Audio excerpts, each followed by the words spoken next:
איזה הרגשה זאת לסיים יום, לראות שהכל מסביבך מתוקתק. בית מושלם, ילדים במיטות, אכלו, שתו, הבגדים מוכנים, הכביסה נקייה, הבית שלך מסודר, והכל מדהים. את עולה למיטה, את הולכת לישון בתחושה. מה איתי? מה עשיתי ביום הזה בשבילי?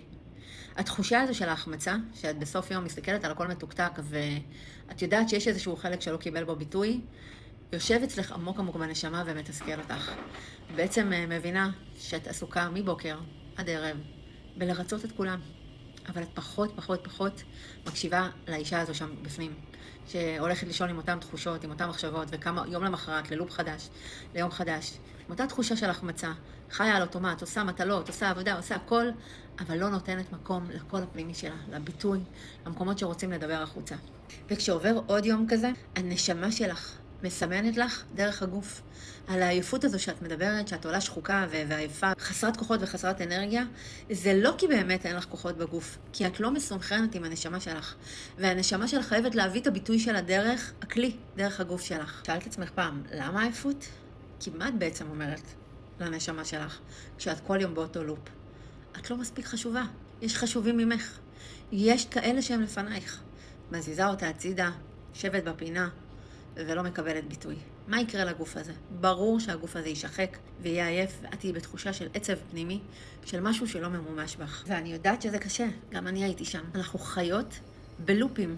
לופ של מחשבות, אנחנו תמיד גם מתרצות בתירוצים הכי טובים, מזיזות הכל הצידה, יש לנו סיבה טובה לכל דבר, למה זה לא הזמן? ואני רוצה להגיד לך שלפעמים זה קשה לעשות את זה לבד.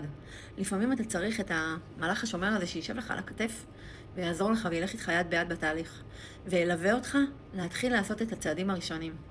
אני אגלה לך סוד שאת מקבלת בוסט של אנרגיה כשאת נמצאת במקום שנועד לך להיות בו. וכל עוד את תישארי באותה נקודה של הלופ הזה, שנראה אותו דבר, נשמע כמו תקליט חוזר, כל יום חוזר על עצמו, את תמשיכי להרגיש עייפות. כי אין את הדבר הזה שמדליק בך את הניצוץ. אז אני לא רוצה שתגידי לי שוב פעם, קשה לי, ואני לא יודעת מאיפה להתחיל, ואני לא בטוחה שאני יכולה.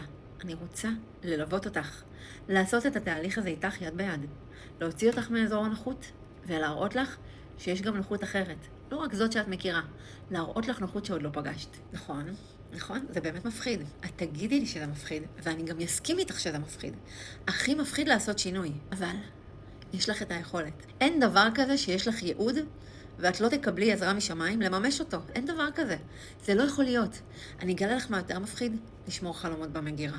ממה אנחנו בעצם מתחילות? מלקלף את הקליפה, כדי לראות את הפרי, כדי להבין מה יש בתוכו. ואני גם רוצה להגיד לך שככל שאת תתחברי למקום הרוחני שטמון בך, בלי להתאמץ, הוא פשוט נמצא שם, הוא מדבר אלייך, הוא משמיע את עצמו.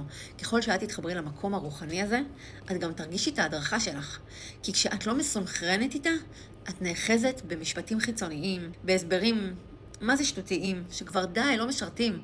לא אותך, לא את הכלי שלך, לא את הנשמה שלך, והם לא באמת ממלאים, הם כל הזמן משפטי פלסטר. כשאת תתחברי לייעוד הרוחני שלך, וכשאת תתחברי לנשמה שלך, הכל ייפתח וירוץ חלק. נכון, בהתחלה יש חבלי לידה, כמו בכל תהליך של שינוי. בהתחלה זה קשה, ויש לנו את האגו, ויש לנו את המחשבות של הפחד, ויש לנו את כל הספקות שעולים.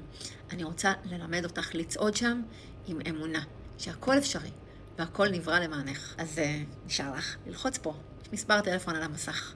את יכולה להרים שיחה, לעשות שיחת ייעוץ איתי, ללא התחייבות, לשמוע, לקבל ארגז כלים ראשוני, ומשם להתחיל תהליך לשינוי. לא קשה, רק לחיצת כפתור.